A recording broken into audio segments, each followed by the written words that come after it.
The emotional instability of the narcissist. Think about that for a minute. Everyone, if you like the content, please like, subscribe, and share. So today's topic is going to be about the instability, the emotional instability of the narcissist. You see, when you were in the relationship, you were regulating them. And what does regulation mean? Well, it isn't a rule. It's not like you have to be in bed at 9 o'clock or you have to drive on the right side of the road in the United States. A regulation to the narcissist is how they let their emotions out. And they can't do it by themselves. They need people to do it for them, which is why the narcissist needs people that they use, abuse, and manipulate. They need indentured servants. They need sounding boards. They need walking apologies, and they need walking ATMs. And when you were the emotional sounding board for the narcissist, you were regulating them. You have to remember, the narcissist is stuck in a mindset of lack. They're stuck in a mindset of misery. They're stuck in a mindset thinking that everyone's out to get them. They're stuck in a mindset that if they can get someone to believe in their mask or in their narrative or in their false rhetoric, that they can control that person. And that's what these people do. The narcissist controls people once that love bomb / euphoric stage is over, or once the luster or the lure of the person wears off, or once they get too familiar with that person, then it's not a challenge for the narcissist any longer. And this is when the second part of the narcissistic abusive cycle is administered. Enter devaluation stage. The third part is the ending. The fourth part at times is a hoover. Remember, never accept a hoover. But the emotional instability of the narcissist, you couldn't see it back then because you were giving them passes. You were thinking that the narcissist had a rough childhood, or that they just had a tough day at work, or that maybe they didn't get the promotion, or maybe they didn't get the corner office, or maybe their friends got a new car and they wanted one, but it's not such a big deal. Well, now you understand that the narcissist is competing with everybody. They were competing with you. They were competing with their siblings, with their parents, with their children or stepchildren, and with anybody who gets too close to them. The narcissist believes that they should have what other people have. The narcissist wants to take away from people what they don't possess. And again, I've said this in so many videos over the years, the narcissist wants your empathy, your love, your time, your money, your energy, your relationships, your health, your purpose. They want to live in your mind rent-free. The narcissist is a parasite. Yes, they are, and they're looking for a host. And this is why the narcissist cannot regulate themselves. This is why their emotions are always all over the place.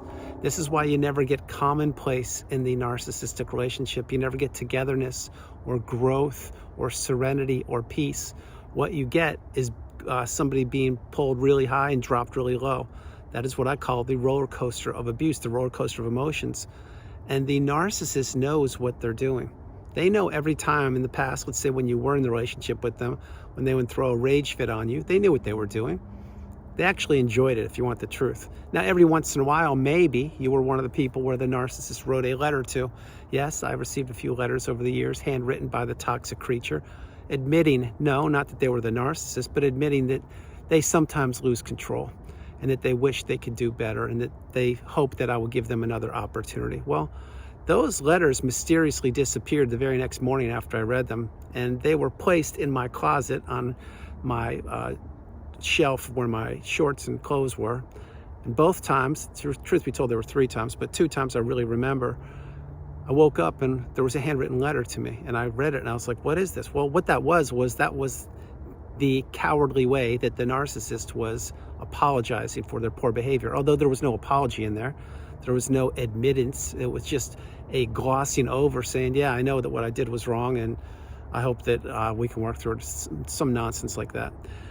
Having said these things, when you're in the cycle and you don't know you're in it, you're helpless, you're flailing. You are an indentured servant. So what do? You give the narcissist free passes. You turn a blind eye. You don't trust your instincts or your intuition, and you ignore red flags.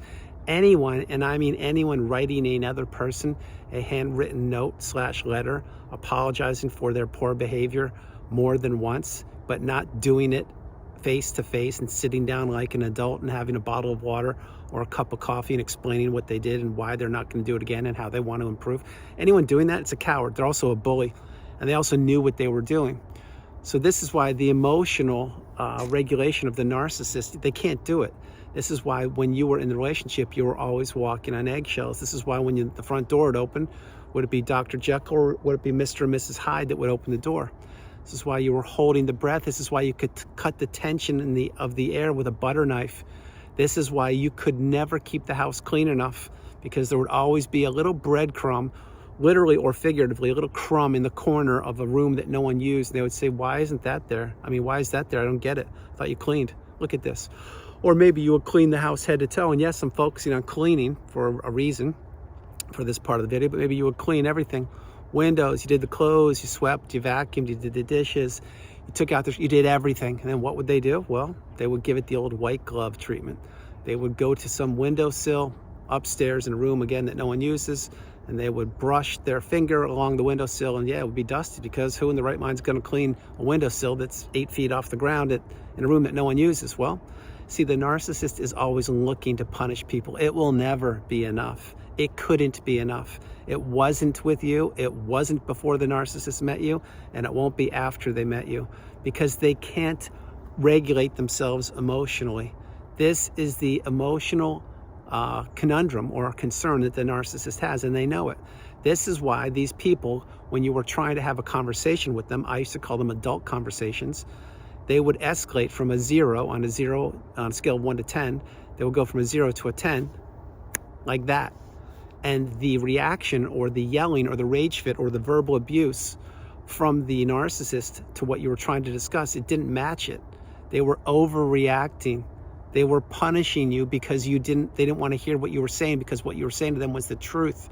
This is why you never have common ground when you're with these creatures. This is why these people are ticking time bombs. This is why they can't regulate themselves. They need someone to do it for them. Now, another version or another way you could say the narcissist, how they can't regulate themselves, is this. Think about it. If they have somebody doing things for them, cooking, cleaning, raising the kids, paying the bills, planning for vacations, being on time, picking them up, putting gas in their car, allowing them to hang up on you, allowing them to walk 40 feet in front of you, allowing them to claim they lost their wedding ring for the 30th time when it was stuck in their purse in a closet because they're trying to appear single when they went away on a girls' weekend, wink, wink. The longer you did things like that, the more that they took advantage of them. The more they took advantage of them, the more they believed that you were placed in that zombie-like, trance-like state, which is the narcissistic fog or the trauma bond or devaluation stage. Any and or all three of these are unique to themselves, yet interchangeable, and they all equal toxicity and abuse at the hands of the narcissist. But the more that the narcissist was punishing you for being you, the less they cared about you. The less they cared about you, the less they respected you. And truth be told, they didn't respect you from the minute they met you. They looked at you as a fuel source, as an appliance, or as someone who would catapult them from one leg of their life to the next. But the more they abused you and punished you, example, the silent treatment they gave you, they triangulated you, they financially abused you, they withheld intimacy, they counter-parented, not co-parented, they blamed you for not doing something or doing too much, or exercising too much or not exercising enough, or gaining weight or losing weight, or why you like this kind of topping on your pizza when you should like this kind, or why your hair color is that. Or you could never ever breathe. You could never get your bearings. You were like that big beach ball that was being held underneath water in a pool of abuse. And then the narcissist would every once in a while get lazy and sloppy, and they would let you up for air, but then they would push you right back down. Because remember, no good deed goes unpunished in these relationships, and the narcissist knows this. This is why the emotional irregularity, why they can't regulate themselves, they never will be able to. They haven't since they were younger. They're not going to miraculously be able to do this tonight, tomorrow, or next week, which is why they all become the aging narcissist. By now, you should know the aging narcissist is not only not a pretty sight to see, but these people, the toxic people, they get worse over time. They disintegrate, they deteriorate, they fall apart, they become unglued, they become unhinged. They show you who they are more and more and more the longer you're in these relationships. And you may ask the question, well, yeah, that's true. I didn't see it when I was in it, but I see it now. But how come all these other people stayed fooled and manipulated so long? There are a couple simple basic reasons. I'll tell you the main reason. The main reason is because most likely the people you're considering didn't live with the narcissist or see them that often. They got doses of them. Maybe they saw them once a week, once a month, or maybe they only talked to them on the phone every once in a while. They didn't get to really know the person the way you knew them. Number two, Another reason could be because maybe the people you're considering, they were subservient or reliant upon the narcissist for food, water, shelter, internet, bills, or a car, or something like that. They needed that person. Or the third reason is because they are in the hornet's nest or the hornet's den of abuse, and they're just like the toxic narcissist, and they just wanted to play the game and gang up on you and pepper you and anyone else who will get too close to them or to the narcissist and just abuse you or go along with it or act like they don't know what's going on. It's not that bad. It's not such a big deal. What's the problem? Everyone deals with it. That's just who they are. No, that's not right. It's not. It's not right at all. That's abuse. It's toxicity. So why the narcissist can't emotionally, why they have no stability emotionally, it's because they can't take 5 minutes out of one day of their life, put their 3 or 4 smartphones down, unplug them, look in the mirror, and see what is really in front of them. Not what they want to see, not that illusion or delusional image that they see, but actually really rip the mask off and take a look at the wrinkles, take a look at their imperfections, take a look at how maybe their one eye droops too low, or maybe their one nostril's too big, or maybe their hair's turning gray, or maybe they don't like the way they look as much as they actually believe they do. Every one of us has imperfections. I have many. The point is, I accept them, I embrace them, and I do the best I can every day to pay it forward, but that's not what the narcissist can do.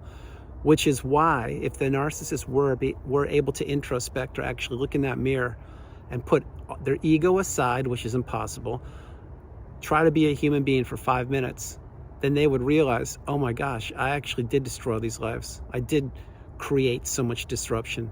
I did create drama. I did steal money. I did cheat. I did lie. What do I do now? Oh, I know. I'm just going to act like this never happened, put my mask back on, plug in my 3 smartphones, go back to work and start doing what I kept doing the previous X number of years of my life. You see, it would be too painful for them to do that. So what do? Instead of being accountable and introspective and be honest and genuine and forthright, they just continue to look for people to be the punching bag, to be the person who will emotionally regulate them, to be the person who will tolerate their poor behavior, to be the person who will do what they want, when they want, and how they want them to do it. Every single person, everybody who gets too close to the toxic parasitical creature, the narcissist, pays a price one way or another. Whether that person was born into a narcissistic family, maybe it was one of their parents who was the toxic person, maybe it was their sibling, maybe it was their romantic relationship, maybe it was their best friend, their business partner, maybe it was their teacher, maybe it was their roommate. I can't tell you, but everybody pays a price. This is why becoming awakened and aware, educated and empowered is instrumental. This is why going no contact is paramount. And this is why understanding that energy is yours. Nobody should be stealing it from you any longer. You should have a small footprint, get off the radar of the narcissist, go no contact, block them, delete them, remove them and all flying monkeys and people associated with them, and begin to heal or continue to heal. But you should not be regulating anybody ever again. I'm going to say this a different way, because these videos are going to start to get a little bit longer now, because that's what the community wants, and thank you, because I prefer to create longer videos. But think about this. When you were a kid, well, what would happen if your parents told you, hey, if you don't eat your green beans or if you don't eat the spinach, you're not going to have dessert? Well, what would you do when you were a little kid? You probably threw a temper tantrum or pouted, and they said, well, hey, sorry, that's just the way it is. You need to learn. You need your fruits and veggies, in this case your veggies, and you can have dessert. If you don't finish it, well, maybe you're going to skip dessert tonight. Well, what did you learn? You learned, this is years ago, because I know that's not how parents work these days, and I wish they did, but they don't. Most of them, I should say. But then you learned, hey, wait, I have to eat my spinach and I have to eat my green beans, and you know, they're not fun, but they're going to help me out. They'll help me get strong and everything. And then you have your dessert, and you realize, okay, that's part of life. That's what people do. That is when somebody is teaching you right from wrong. That is when your parent, using this example, and these are real life examples. Actually, I think it was with broccoli when I was a kid. But that's when a parent is teaching the child right from wrong. They're teaching them boundaries. They're parenting. They're making that child be responsible and think about, do they want the reward, which is dessert? Well, to get the reward, which is dessert, they have to eat their veggies. If they don't, they're going to not have dessert tonight. It's not a punishment. It's teaching a child how to grow up and develop and be a upstanding, good citizen. That's not what happened with these toxic people. They were either not parented properly, they were counter-parented, or they were being manipulated or bought by the toxic person. Or there could be other reasons why. Maybe their upbringing, maybe they didn't have two parents, or maybe one of the parents completely neglected them. There are thousands of reasons why the narcissist became who they became. But what I will tell you is this, is when you're a little kid, if you grow up properly, you learn how to regulate yourself. You realize that this world doesn't revolve around you, and you realize that lying doesn't get you anywhere. You realize that cheating will never help you or anyone out. You realize that stealing, there's a price to pay for that. And you realize that there are regulations and rules on this planet. Example, when you're driving the freeway, it tells you exit number 22, merge in the right lane. There's a red light and a green light and a yellow light.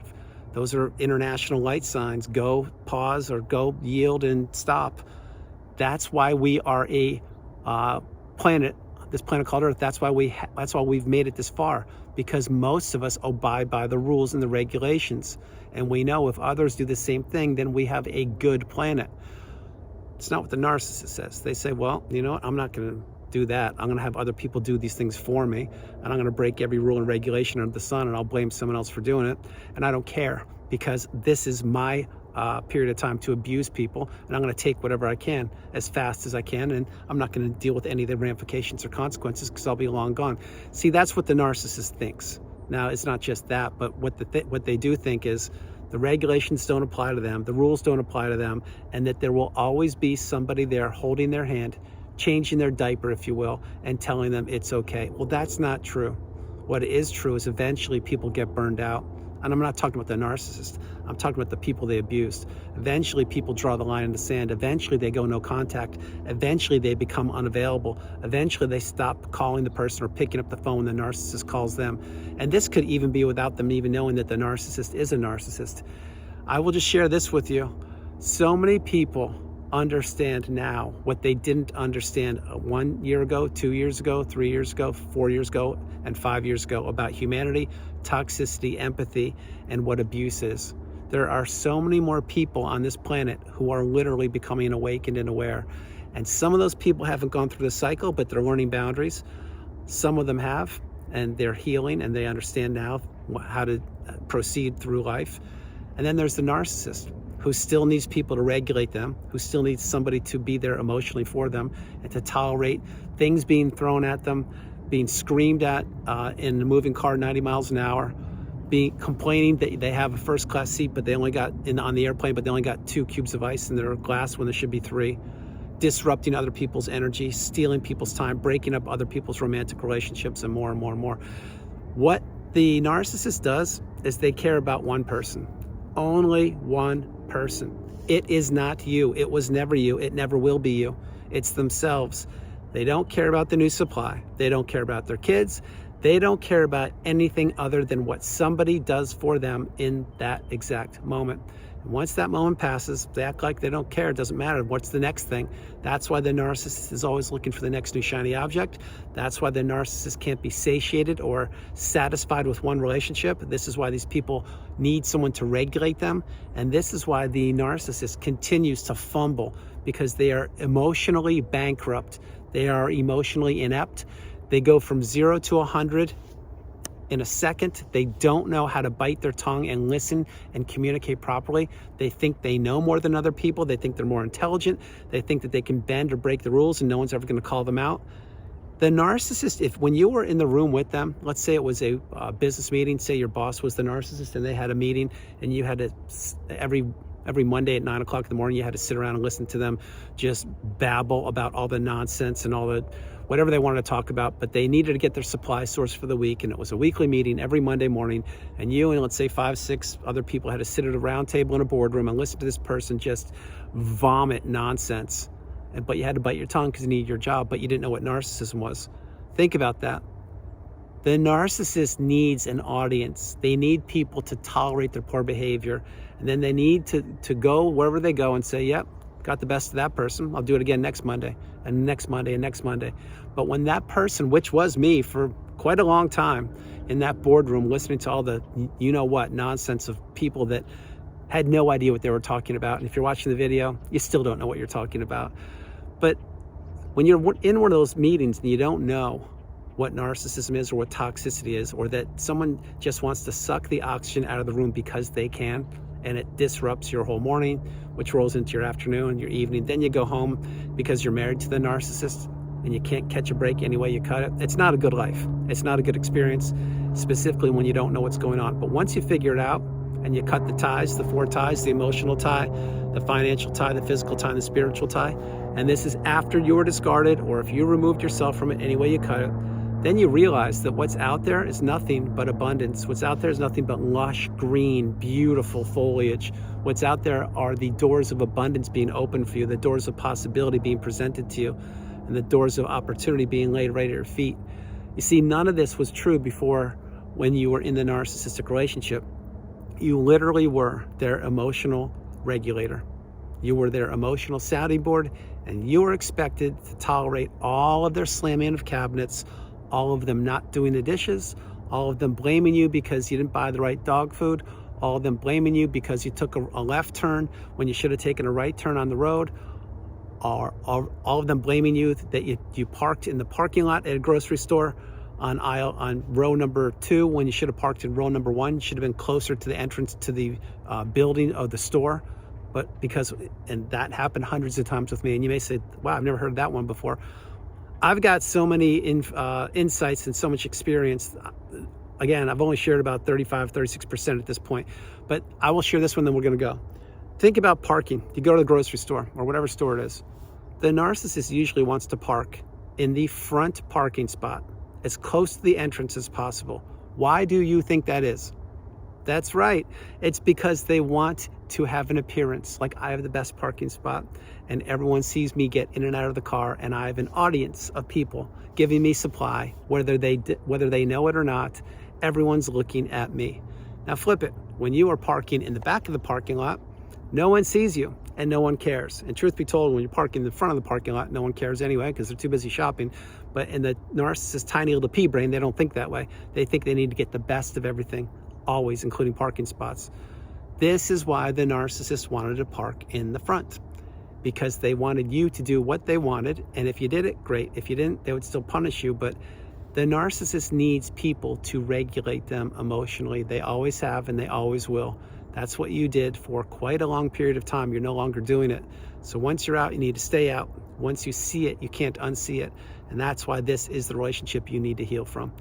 So everyone, that's the video. I hope you liked it. I loved doing it from the beautiful Carolinas. This is Andrew. Namaste. Have a great afternoon, evening, or morning. No matter where you are on the planet, you are not alone. I love you all, and I'll talk to you tomorrow. And yes, I got a haircut. And yes, I still have some poison ivy sumac around my eye and some on my arms. So thank you for all the well-wishing and everything. It is not fun to have poison ivy specifically on your eye when you only have one good eye. But having said that, I'm here, and I just want to let you all know I'll talk to you tomorrow. I opened the video a little different because I'm going to shorten it, because you all know what the channel is about and you know who I am, or some of you do, or most of the community does, and I don't need to say that any longer. So I'm just going to get right to the point and save a couple seconds and pay it forward and have more content instead of introducing myself. And you should know where I am by now. And my hope is wherever you are, it's where you want to be. If where you are isn't where you want to be, there's work to be done. At one point, I was where you are, whether you are where you want to be or whether you're not quite where you want to be. Any way you cut it, eventually you will reach that mountaintop, that pinnacle of indifference, and you will be the abundant, beautiful, bright, shining light. If you're not there yet, keep working. You will get there. But understand something. You shouldn't be regulating anybody. When you were a kid, your parents taught you right from wrong. At least my hope is that's what they did. My parents did. And when they taught me right from wrong, I leaned into that throughout my whole life, specifically during the narcissistic relationship, even though I didn't know I was in one, and mainly post-relationship. I leaned into what my father had taught me, my dad had taught me, and to what my mom had taught me, and it served me very well. And my hope is that you are leaning into something to let you realize that you are stronger than you know. Don't give up. Don't ever give up, and continue to move forward each and every day and believe in yourself the way I believe in you. But that the narcissist is always going to be emotionally unstable. That's who they are. They're not going to change miraculously. And I can create more content like this. I just shared a couple more nuggets of wisdom with you. I love you all, and I'll talk to you tomorrow. Bye, everybody.